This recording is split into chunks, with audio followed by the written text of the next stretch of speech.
Sin embargo, para fines de depuración, lo que nos interesa viene a ser el flujo plasmático, ¿verdad? El flujo plasmático renal. Doctora Mazoca, ¿cuánto es el flujo plasmático renal?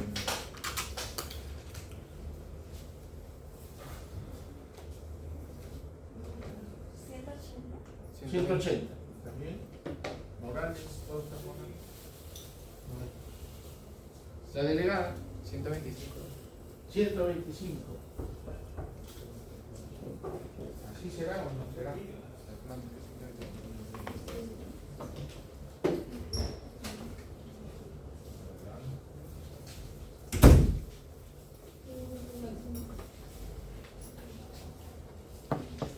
Entonces el flujo plasmático renal viene a ser la cantidad de plasma que va a pasar.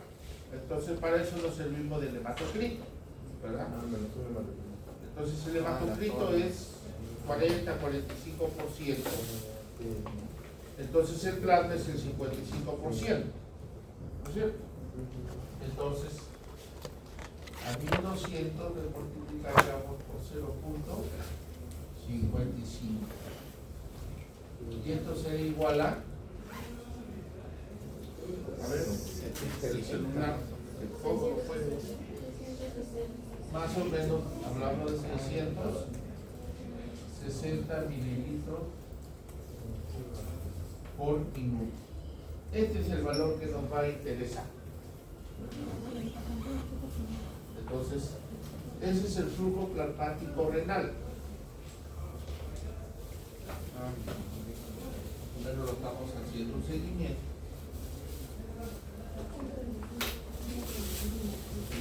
Ahora, ese flujo plasmático renal va a entrar a los glomérulos, ¿verdad? A través de la arteriola aferente y a nivel del glomérulo se va a producir la filtración. Entonces vamos a tener también ahí la filtración glomerular. Entonces la tasa de filtración glomerular viene a ser el 20% más o menos. Y aquí es donde sí vamos a tener el valor de 125 mililitros por minuto.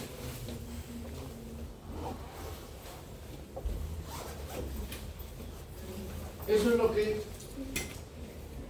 el aporte hemodinámico le va a dar a la nefrona. Entonces, en 24 horas, ¿cuánto de filtración glomerular se habrá dado? 180 litros.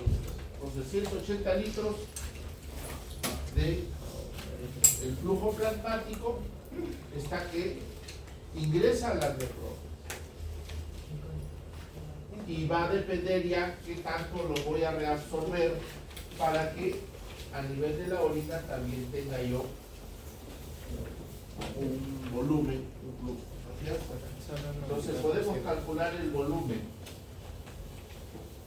urinario.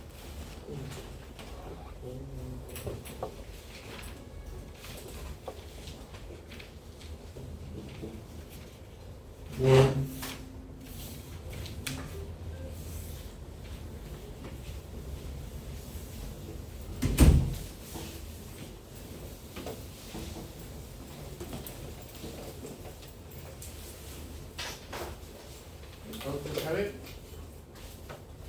¿cuánto es lo mínimo que debo orinar para que fisiológicamente sea efectiva el proceso de filtración? Entre 0.5 a 1 mililitro por minuto. Entonces voy a tener pues un promedio de 1 mililitro por minuto, lo cual equivale más o menos a 60 mililitros por hora, lo que equivale a más o menos 1440 mililitros por 24 horas. Esa es la cantidad de volumen urinario que se va a obtener.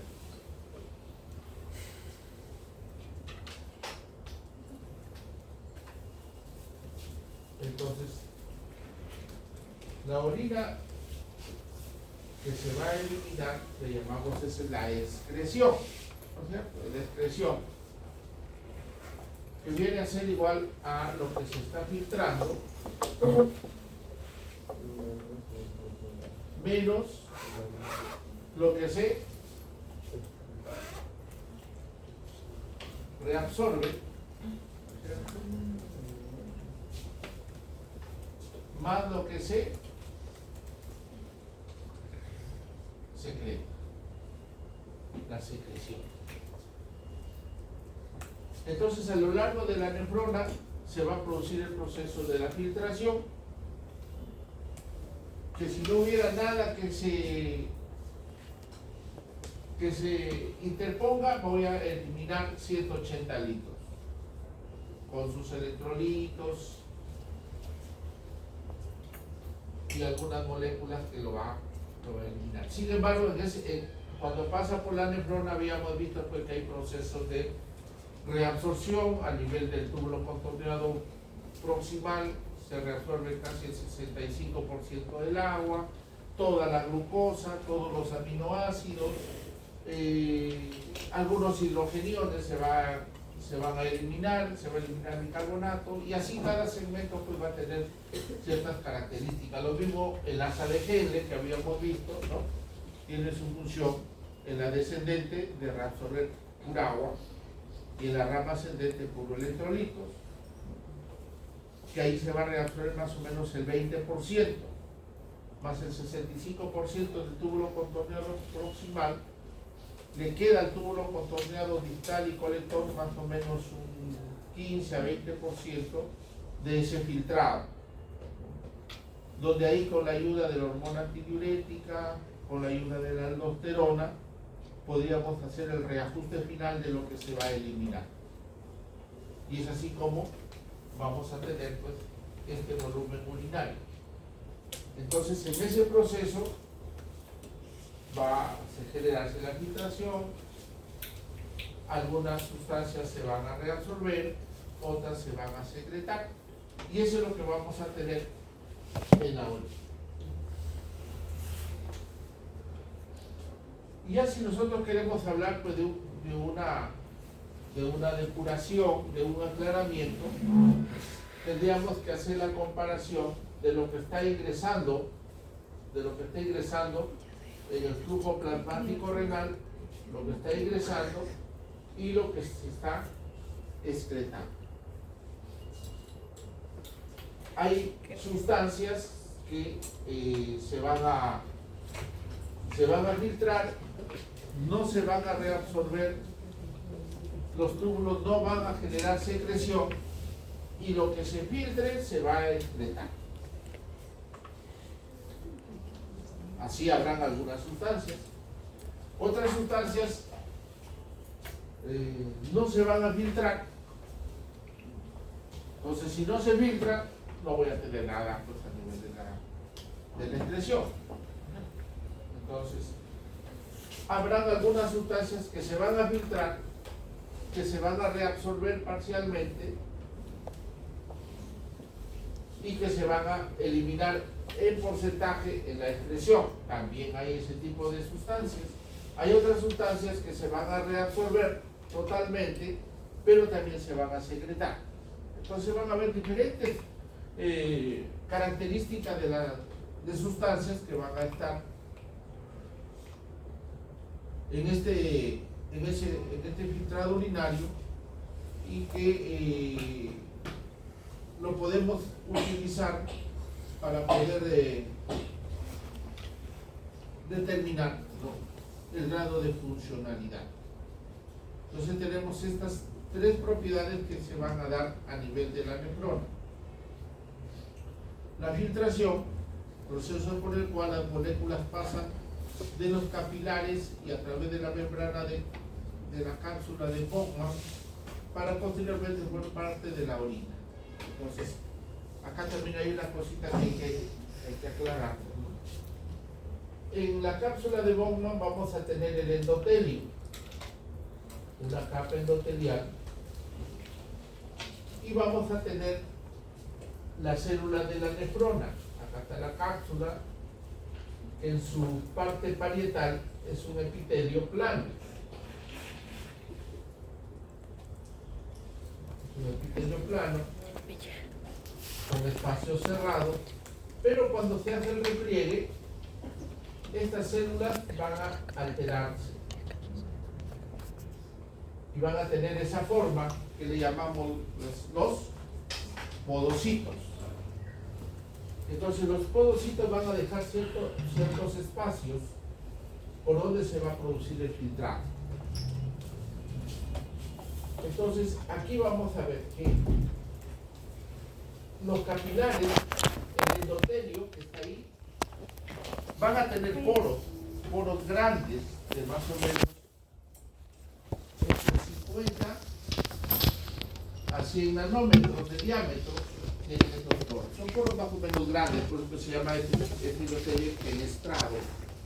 Tiene cribas bastante grandes. Por ahí podrían pasar muchas sustancias, de repente la totalidad. Sin embargo,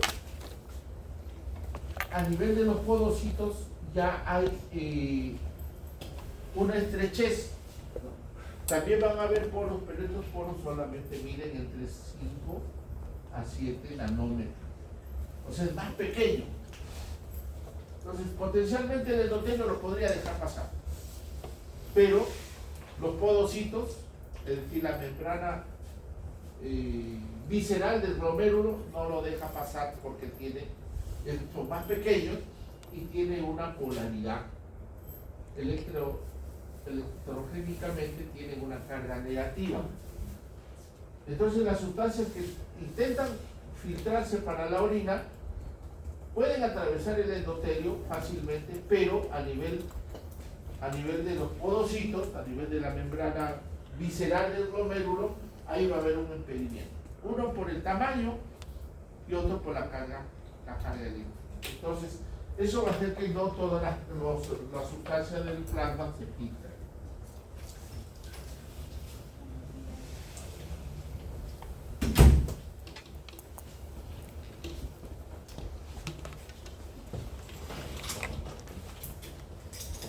Y aquí vamos a tener algunas sustancias para comentar. Por ejemplo, las proteínas. Estas sustancias no son filtradas. Uno, porque las proteínas tienen más de 100.000 kilodaltons de tamaño, o sea, son muy grandes. Pero podrían haber algunas proteínas pequeñas, ¿no?, lo que se llaman los péptidos, que pueden venir menos de 10.000.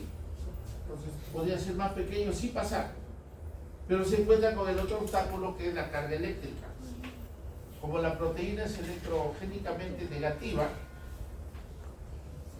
y la carga es negativa, se van a rechazar. Entonces lo va a repeler y no pueden ingresar así nomás. A no ser que esta membrana glomerular pues se haya roto en los pacientes con hipertensión, en los pacientes diabéticos. Entonces, estos espacios ya se abren. Entonces ahí sí va a pasar pues cualquier cantidad de moléculas y voy a tener en la orina, voy a tener proteína, voy a tener proteinuria, porque ya se rompió esa integridad. Nada más que para reforzar. Doctora, ¿cuánta es la cantidad de proteínas que se requiere diariamente?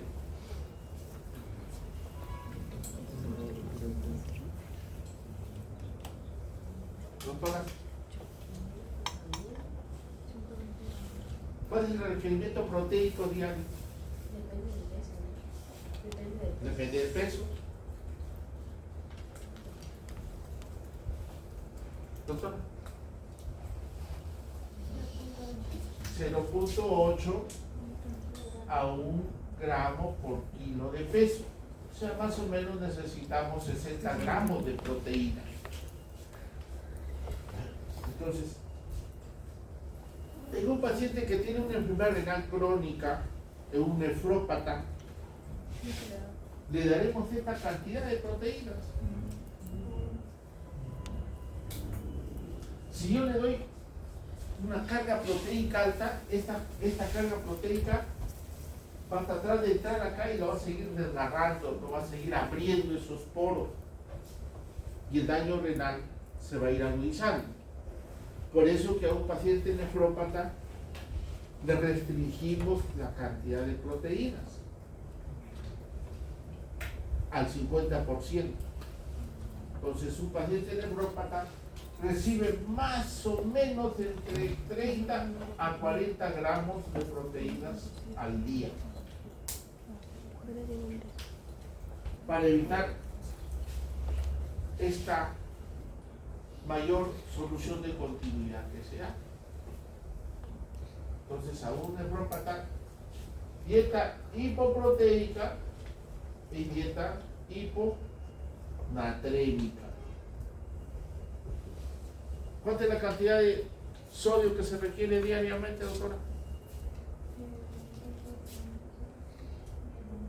130 gramos de sal.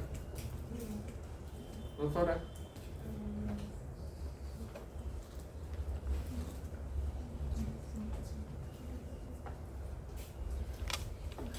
Doctora Leito, ¿cuánto se necesita de sal?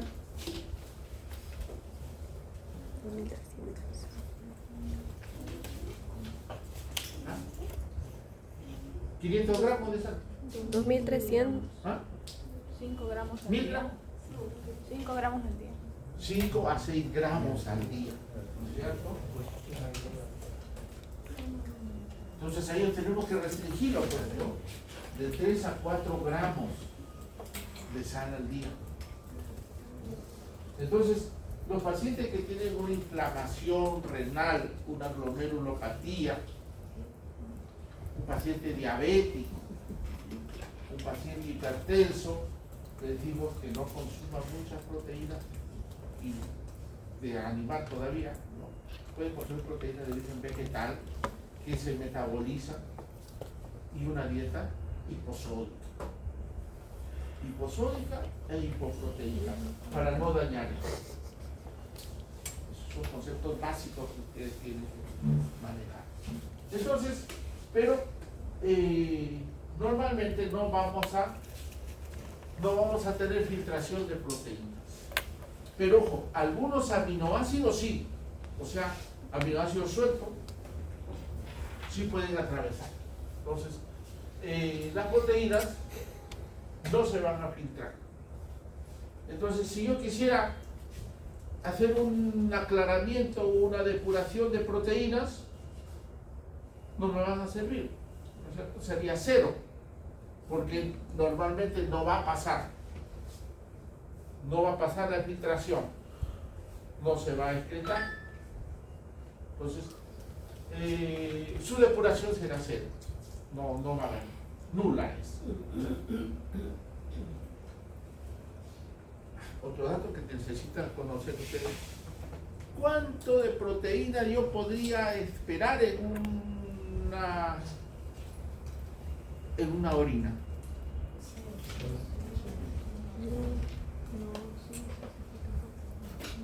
Entonces, por ahí máximo 150 miligramos. Se podía esperar por ahí pequeñas colorantes de repente.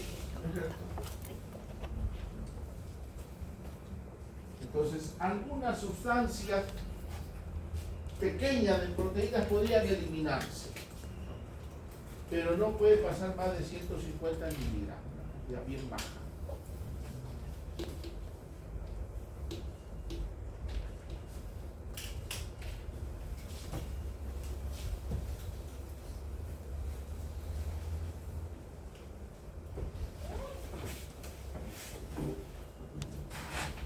En un paciente hipertenso, en un paciente diabético, cada 6 meses debemos estar viendo si es que su glomérulo está dañado. Y antes de pedirlo depuración, yo le pido proteinuria en orina de 24 horas. O le puedo pedir en una orina matutina microalbuminuria. Entonces,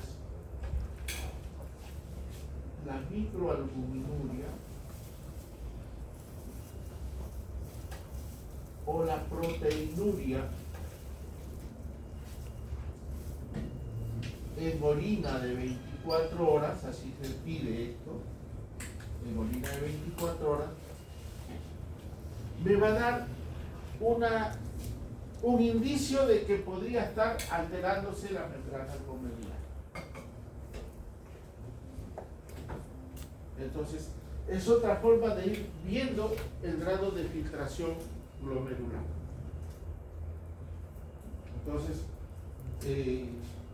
van a ver en algunos resultados que vamos a tener proteinuria en orina de 24 horas. Es un poco complejo, se hace en pacientes que están hospitalizados, ¿no? Y tienen que estar recolectándole la orina, toda la orina que eliminen, van a estar recolectándolo para después mandarla al laboratorio todo lo que se ha acumulado para que hagan este dosaje.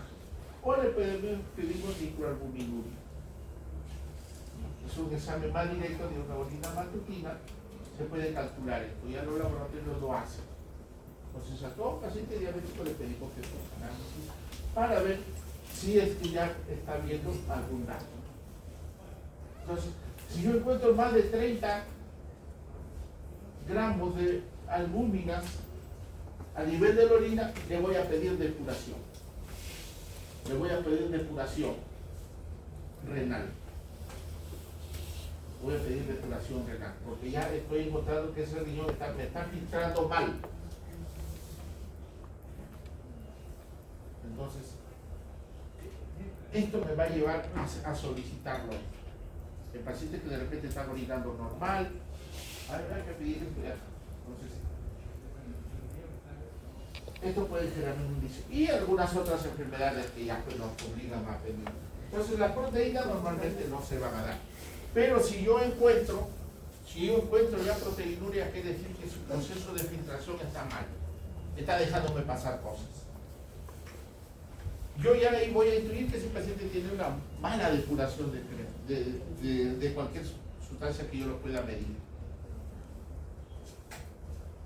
La urea se filtra, se reabsorbe parcialmente a nivel del túbulo contorneado proximal. Entonces la urea se filtra y es parcialmente absorbido. Su tasa de depuración renal se va a dar, ¿no?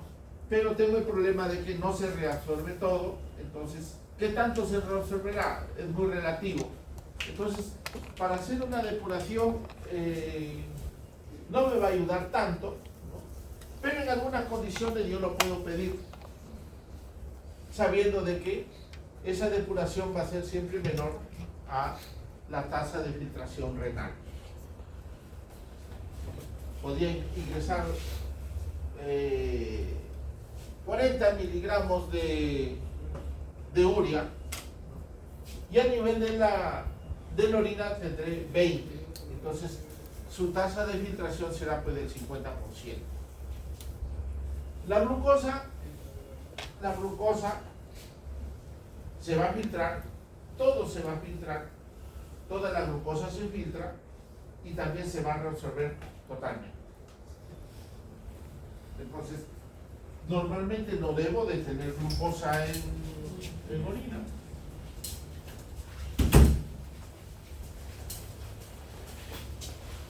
Pero si este paciente es diabético,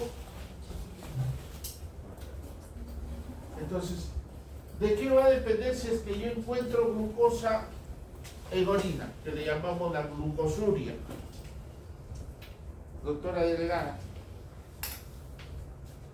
Y si yo encuentro glucosa en orina, porque acá me dice que la glucosa se filtra y se reabsorbe por completo, entonces yo no debo tener nada, por eso que la depuración renal de glucosa debe ser 0. No debe haber.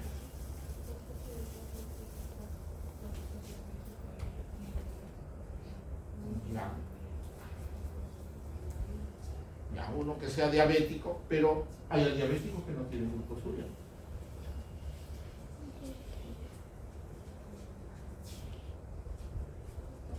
¿De qué depende la doctora?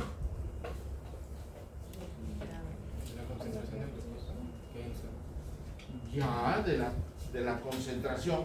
¿Y cuál es el tope de la concentración? el umbral 180. 180. Entonces hay un umbral renal, ¿no es cierto? Que va a absorber toda la glucosa que está filtrándose, pero hasta un límite,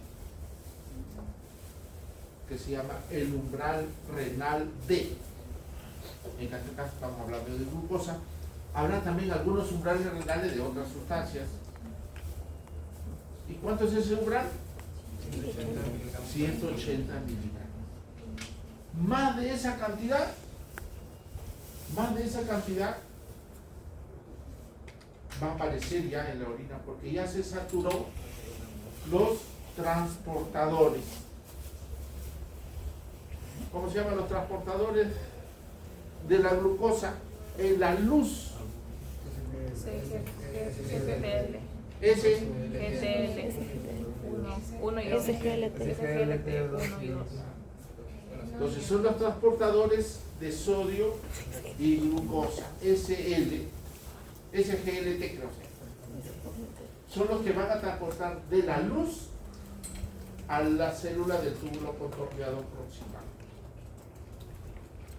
Esa célula de la luz del túbulo contorneado proximal se va a recargar de glucosa, pero tiene que botarla a la circulación general. Y ahí hay otros transportadores. ¿No, doctora? ¿Cómo se llaman esos transportadores? Los GLUT. ¿Ya? Entonces, se van a dar. Entonces, si yo encuentro glucosa en orina, que le llamamos glucosuria, quiere decir que eso ya se ha saturado. Entonces, le pidaré tal vez una depuración de creatinina o de alguna sustancia, ¿no? Pero esta no me va a servir, porque yo no puedo saber en términos fijos cuánto es lo que se está aclarando. Y nosotros podríamos utilizar algunas sustancias, por ejemplo, el ácido paramino hipúrico es una molécula que es filtrada y secretada. Como no es reabsorbida, su tasa de depuración renal es mayor que la tasa de filtración renal. Entonces,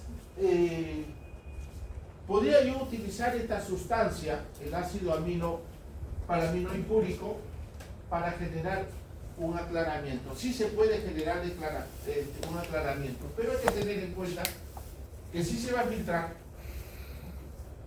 pero no se va a reabsorber, pero sí se va a secretar. Entonces, va a depender de la concentración que yo le esté administrando. No me sirve para determinar la tasa de filtración.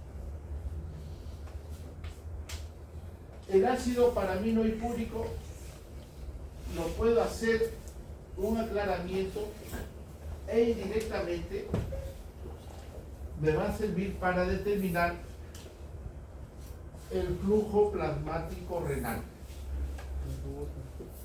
No me sirve para determinar la tasa de filtración glomerular. Entonces, en un examen le ponen la depuración del ácido paramino hipúrico, me sirve para determinar tasa de filtración glomerular, le pueden poner grado de reabsorción, grado de secreción, flujo plasmático renal, márquela incorrecta.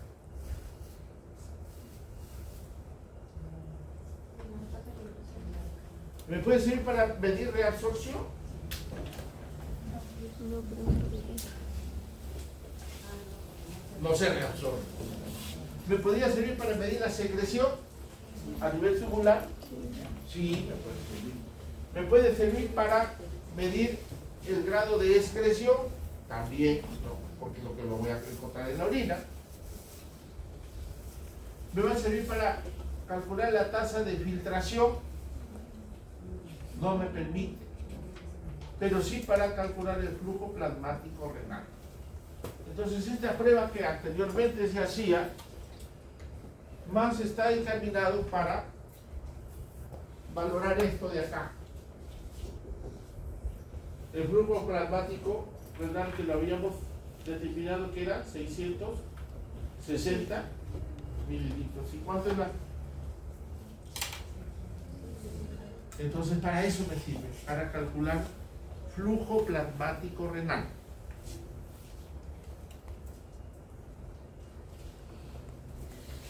Y tenemos la irulina. Esta sustancia se filtra, pero no se reabsorbe ni se secreta. La cantidad de irulina filtrada es igual a la cantidad de irulina excretada. Entonces hay una relación directa entre lo que filtro y lo que excreto. Entonces, esta sí es, digamos, la sustancia que con mayor exactitud me puede dar la tasa de filtración glomerular. ¿De cuánto es? 110, 115 a 125. Es la tasa de filtración glomerular. Entonces, esta es la sustancia que nos da con mayor nitidez, digamos que esta es la prueba estándar, si queremos medir con exactitud la tasa de filtración glomerular. Pero por medios, digamos, laboratoriales es un poco complejo realizar, hay que preparar al paciente, hay que programarlo, entonces, con fines prácticos no me ayuda mucho. Por eso que mejor se utiliza la depuración de la creatinina.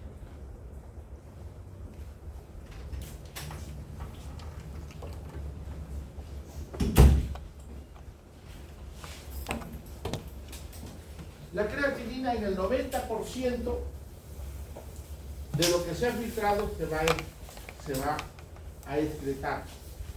Pero hay un 10%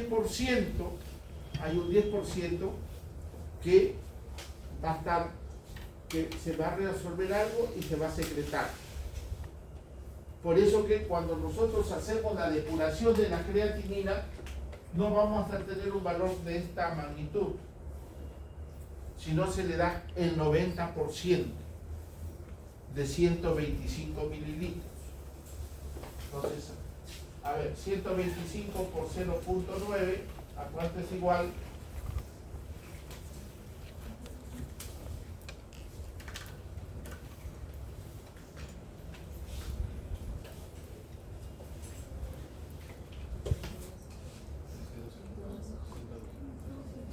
Más o menos.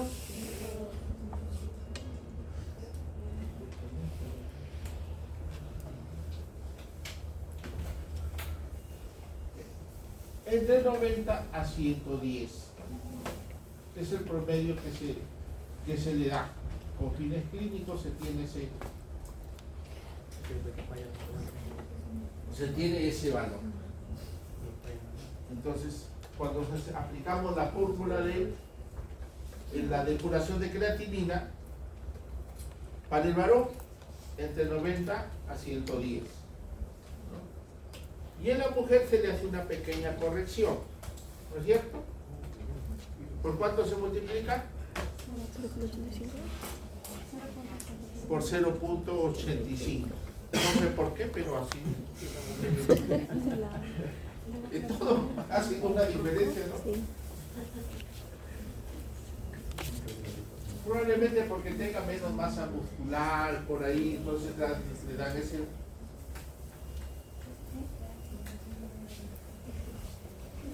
valor.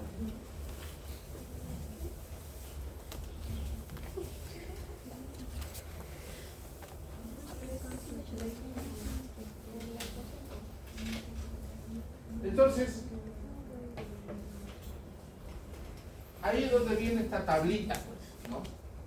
Cuando nosotros calculamos la depuración de la creatinina, aplicado la fórmula, ¿no? Vamos a tener que más de 90 es lo normal, ¿cierto? Considerando su factor de corrección para las mujeres por 0.85, estamos hablando de 80 para arriba para las mujeres, ¿no? Pero miren, más de 90 de la depuración que la vamos a hacer está normal, hay una filtración normal. Pero si ya empieza a bajar, ¿no? Si está entre 60 a 89 miligramos por minuto de depuración, entonces ya estamos hablando de una enfermedad renal, ¿no? Es una enfermedad renal. Y dependiendo del grado de compromiso de la depuración, es que yo voy a tener severidad en la enfermedad renal crónica. Entonces yo puedo hacer depuración o aclaramiento, uno para determinar el flujo plasmático renal, otro para generar la tasa de filtración glomerular, que son las dos indicaciones más precisas, e indirectamente me puede determinar qué tanto se está reabsorbiendo la sustancia. La parte de la secreción es muy relativo, casi no nos ayuda, pero sí nos puede ayudar para ver la reabsorción, la tasa de filtración glomerular y el flujo plasmático renal.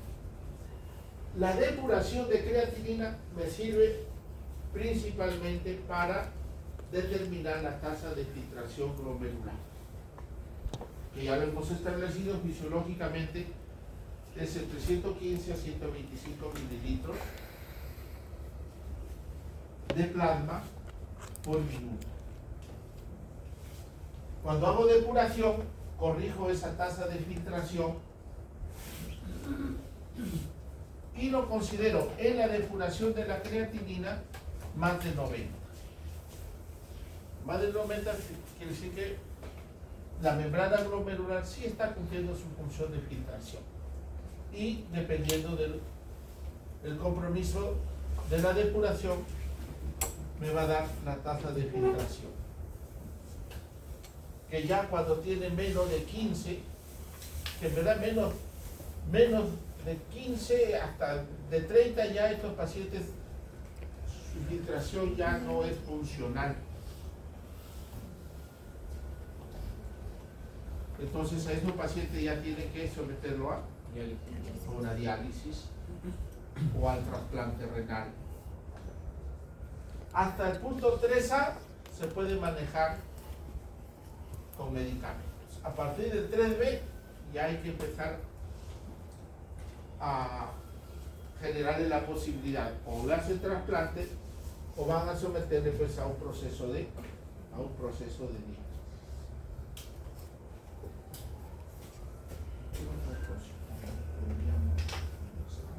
¿Preguntas? ¿Alguna pregunta?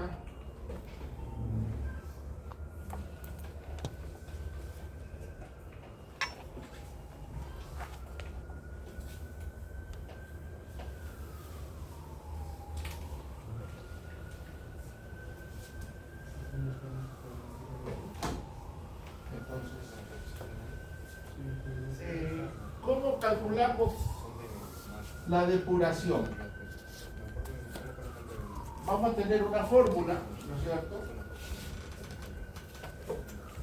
Primero, lo más fácil que nos sale es el volumen urinario, que lo voy a multiplicar por la concentración de la sustancia en la orina. Cualquiera de las sustancias que yo lo pueda utilizar como método. dividido entre la concentración de esta sustancia, pero en el plasma. Entonces, así yo puedo calcular el aclaramiento que le llaman clearance, generalmente le ponen así, ¿no? Esa es la fórmula para poder determinar.